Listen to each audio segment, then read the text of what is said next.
Bwana Yesu asifiwe sana kanisa. Napenda kukushukuru kwa ajili ya siku ya leo. Hongera kwa siku tena ya leo. Unanifuatilia kwenye Gideon Online TV. Nipende pia kukualika majira haya kwa ajili ya kwenda kujifunza neno la Mungu. Nipende kumshukuru Mungu kwa ajili ya mtumishi wa Mungu Gideon Mamkwe aliyomweka katika kanisa hili la Mlima Moria Ministry. Nipende pia kuwakaribisha ndugu jamaa na marafiki ambao wanatamani kufika katika kanisa hili ambalo Mungu anamtumia mtumishi wake kwa viwango vya juu. Huduma ya Mlima Moria Ministry ni huduma inayopatikana mtaa wa Maili Sita, mkoa wa Kilimanjaro na wilaya ya Moshi. Hivyo karibu sana katika kanisa la Mlima Moria Ministry.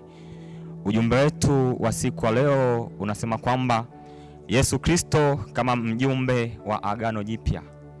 Yesu Kristo kama mjumbe wa Injili ya kweli. Kwa hiyo naandika ni Yesu Kristo kama mjumbe aliyebeba Injili ya kweli. Nataka nikwambie mtu wa Mungu, yupo mtu ambaye anaitwa Yesu Kristo. Ni mtu ambaye alizaliwa duniani na kuishi kwa mapenzi ya Mungu na neema ya Mungu ilikuwa juu yake. Ukifuatilia story hizi utagundua kwamba Yesu alizaliwa kwa uweza wa Roho Mtakatifu.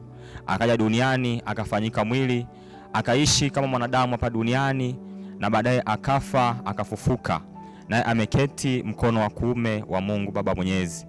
Yesu Kristo alipokuja duniani hakuja kuleta dini mpya. Yesu Kristo ni mpango wa Mungu kumwokoa mwanadamu. Baada ya mwanadamu kutenda dhambi na kuanguka katika dhambi na Mungu kumtafuta mwanadamu kwa njia mbalimbali, ilibidi amtoe mwanae Yesu Kristo kama icon au kama alama ya kuweza kumkomboa mwanadamu, ili akapate kumwaga damu yake ili wanadamu waweze kukombolewa. Kama inavyosema ya kwamba pasipo kumwaga damu hakuna ondoleo la dhambi. Hivyo Mungu mwenyewe akamleta Yesu Kristo kwa ajili ya kwenda kutokoa na dhambi zetu. Na maana ya jina lake ni kwamba yeye ndiye atakayewaokoa watu wake na dhambi zao. Kwa hiyo maana ya jina la Yesu Kristo ni atakayewaokoa watu wake na dhambi zao. Hivyo siku leo mtu wa Mungu nataka nikwambie kwamba Injili ya kweli imebebwa na Yesu Kristo. Hivyo kama hujampokea Yesu Kristo kama Bwana na Mwokozi wa maisha yako, leo ni siku ambayo ninakushauri kwamba ukampokea Yesu kama Bwana na Mwokozi wa maisha yako. Kwa maana yeye ni mtu ambaye ameletwa kwa ajili ya kutukomboa sisi wanadamu. Ikiwa Yesu Kristo hajazaliwa ndani ya moyo wako, nataka nikwambie mtu wa Mungu, amua leo Yesu azaliwe ndani ya moyo wako, azaliwe ndani yako tena, ili hatua zako zikapate kuwa za kumiliki na kutawala, ili hatua zako zikapate kuwa za kufanikiwa. Tunaposema Yesu Kristo, tulipewa jina hili, ni jina lenye nguvu. Yesu Kristo alikuja kama njia ya uzima wa milele. Yeye anasema kwamba mimi ndimi njia ya kweli na uzima. Mtu aje kwa Baba ila kwa njia mimi. Maana yake Yesu Kristo ni njia pekee ya kuweza kufika kwa Mungu Baba Mwenyezi. Na unapotaja jina la Yesu Kristo, unataja zaidi ya ufalme, unataja zaidi ya mamlaka, unataja zaidi ya kila kitu. Huyu Yesu Kristo alipokuja duniani, aliishi hapa duniani kwa mamlaka. Kwanza alizaliwa kwa mamlaka, akaishi kwa mamlaka, akafa kwa mamlaka na pia akafufuka kwa mamlaka. Naye alituachia jina kuu, jina la Yesu Kristo wa Nazareti aliye hai. Ukitaka kutoka mtu wa Mungu, kumbuka jina la Yesu Kristo. Ni jina ambalo limebeba uzito na nguvu ya Mungu ndani yake. Likitaja jina hili kuu la Yesu Kristo, mapepo yanakimbia. Likitaja jina hili kuu la Yesu Kristo, wachawi wananyamaza. Likitaja jina hili kuu la Yesu Kristo, laana zinanyamaza. Likitaja jina hili kuu la Yesu Kristo, ushindi unapata. Hivyo nataka nikwambie mtu wa Mungu, kama unataka kutoka siku ya leo, ni rahisi sana siku ya leo. Kumbuka jina la Yesu Kristo. Israeli walipewa niko ambaye niko, lakini sisi tumepewa jina kuu la Yesu Kristo. Isaya alifafanua kabisa akasema kwamba tumepewa mtoto mwanaume na uweza wa kifalme utakuwa mabegani mwake, naye atakuwa ni mfalme wa amani na ni mshauri wa ajabu. Tukasome katika kitabu cha Isaya 9 mstari ule wa 6. Kitabu cha Isaya 9 mstari ule wa 6. Tufungue wote pamoja kitabu cha Isaya 9 mstari ule wa 6. Isaya 9 mstari wa 6, na mimi nasoma kwa msaada wa Bwana. Maandiko yanasema, maana kwa ajili yetu mtoto amezaliwa, tumepewa mtoto mwanamume, na uweza wa kifalme utakuwa begani mwake, naye ataitwa jina lake Mshauri wa Ajabu, Mungu mwenye nguvu, Baba wa milele, Mfalme wa amani. Bwana Yesu asifiwe sana. Tunaona Yesu Kristo ni mfalme wa amani. ni Mungu mwenye nguvu, ni Baba wa milele. Unataka amani kwenye ndoa yako, mpokee Yesu Kristo kama Bwana na Mwokozi wa maisha yako. Unataka amani kwenye maisha yako, mkubali Yesu Kristo azaliwe ndani ya moyo wako. Tunza moyo wako ili Yesu Kristo apate kuishi ndani yako. Mkubali Yesu Kristo kama Bwana na Mwokozi wa maisha yako, mtu wa Mungu, utapata amani katika maisha yako. Yeye alipokuja duniani alisema kwamba amani nawaachia, amani yangu nawapa, niwapavyo mimi si kama ulimwengu utoavyo, msifadhaike mioyoni mwenu. Maana Yesu aliachia amani ya ajabu, amani isiyotokana na fedha, amani isiyotokana na kitu chochote, amani isiyotokana na mke. Yamkini umekosa amani, huzuni ulionayo mtu wa Mungu, ni kwa sababu Yesu Kristo hayuko ndani ya maisha yako. Yesu Kristo akiwa ndani yako utakuwa na amani. Hivyo nataka nikwambie siku ya leo, kubali Yesu Kristo azaliwe ndani yako. Uanze safari mpya ya Yesu Kristo ambayo ni mpango wa Mungu kukuokoa wewe mwanadamu. Hivyo mkubali Yesu Kristo kama Bwana na Mwokozi wa maisha yako ili ukapate ushindi. Jina hili la Yesu Kristo tunaona kwamba lilikuwa ni zaidi ya dawa. Walipotaja jina hili mitume na manabii, wagonjwa walipata uponyaji. Tunaona Petro alikutana na mtu ambaye amepindana muda mrefu, amekuwa na ugonjwa zaidi ya miaka 38, lakini alipokutana naye alimwambia tu kwamba kwa jina la Yesu simama uende, naye alisimama akaenda. Na mimi nataka nikwambie mtu wa Mungu siku ya leo, kwa mamlaka ya jina la Yesu, simama uende ukamiliki. Kwa jina la Yesu simama uende ukatawale. Kwa jina la Yesu simama uende ukapate tena ushindi kwenye biashara yako. Kwa jina la Yesu simama uende tena ukatoe katika kitanda cha mauti ambacho umekaa kwa muda mrefu. Kwa jina la Yesu ninakutangazia magonjwa yaliyokushika yapate kukuachia, maana tumepewa jina lipitalo majina yote, ni jina kuu la Yesu Kristo. Jina hili linapotajwa kuzimu inatetemeka, jina hili linapotajwa wachawi wanakimbia. Ni jina tuliachiwa la Yesu Kristo mwana wa Daudi. Tukasome katika kitabu cha Wafilipi 2 mstari wa 5 na hadi wa 11. Kitabu kile cha Wafilipi 2 mstari wa 5 mpaka wa 11. Tufungue wote pale Wafilipi 2 mstari wa 5 mpaka ule wa 11. Nami nitasoma kwa msaada wa Bwana.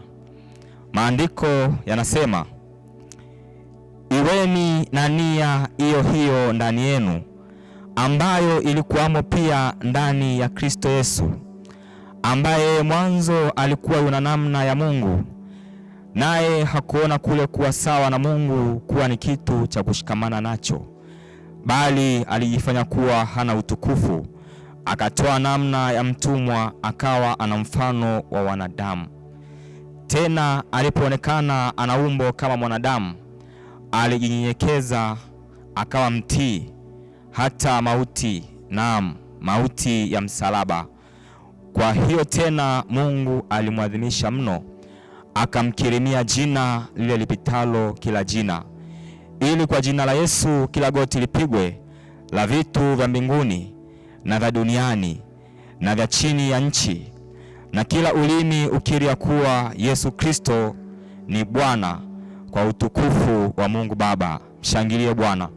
Tunaona kwamba Yesu Kristo aliadhimishiwa akapewa jina ambalo jina hili kwa vitu vya duniani vipige magoti kwake, kwa vitu vya mbinguni vipige magoti kwake, kwa vitu vya chini ya nchi vipige magoti kwake. Maana Mungu alimwadhimisha sana, akampa jina linaloweza kuokoa, ambapo jina hili likitajwa utatoka kwenye shida ulionayo. Utakapolitumainia jina hili kuu la Yesu Kristo, utatoka mahali ulipokwama, mwangaza utakuwa katika maisha yako. Manabii walisema kwamba yeye ni nuru ambayo itaangazia waliofichwa katika giza na uvuli wa mauti. Nataka nikwambie mtu wa Mungu, Yesu Kristo ndiye mjumbe wa agano jipya. Alibeba agano ambalo anasema kwamba aliagana na Mungu, aliagana na wanadamu kwa ajili ya kuandika amri za Mungu katika mioyo yao. Kwa hiyo kila mwanadamu amri za Mungu aliziandika katika moyo wake. Kuanzia sasa kila mtu anajua kwamba dhambi ni nini, kipi ni kitu sahihi na kipi sio kitu sahihi. Hii ni kutokana na Yesu Kristo baada ya kuja duniani, akaishi hapa duniani, akadhihirisha uweza wa Mungu, akaifunua hekima ya Mungu, na baadaye akafa na akafufuka, naye ameketi mkono wa kuume Baba Mungu Mwenyezi. Kwa hiyo kwa Yesu Kristo utapata ushindi tena.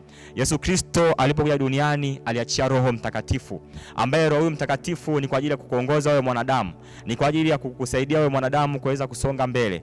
Maana Yesu Kristo alipomwachia Roho Mtakatifu ni ili wewe uweze kuishi maisha mazuri na Mungu. Hivyo nataka nikushauri mtu wa Mungu, yamkini umekuwa ukirudi nyuma sana bila kutembea na Yesu Kristo kwa sababu ya kutenda matendo maovu. Lakini siku ya leo ukimkubali Yesu Kristo kama Bwana na Mwokozi wa maisha yako, ndani yako utapewa Roho Mtakatifu ambaye atakuongoza usitende dhambi, ambaye atakuongoza uweze kusonga mbele, ambaye atakuongoza uende sawa sawa na mapenzi ya Mungu. ili Mungu akazidi kukuonekania na kukushindia. Kikubwa ni kumpokea Yesu na kumkiria kwamba yeye ni Bwana na Mwokozi wa maisha yako, na kuamua kuanza kuishi maisha ya utakatifu kwa kulinda moyo wako usipate kuchafuka. Maana maandiko yanasema kwamba heri wenye moyo safi, maana watamuona Bwana.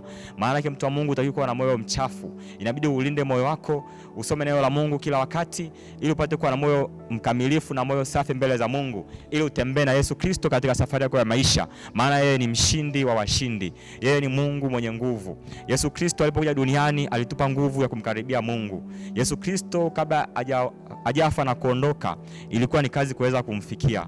Ukitaka kumfikia inabidi umfikie, ukutane naye physical, yani uonane naye uso kwa uso. Tunaona kuna mtu mmoja alikuwa anaitwa Zakayo. Alitaka kuonana na Yesu, lakini alishindwa kwa sababu ya ufupi wake. Akafika mahali akapanda juu ya mti, akawa anamwangalia Yesu atakapopita. Lakini Yesu alipopita alimwambia, nitashinda nyumbani kwako.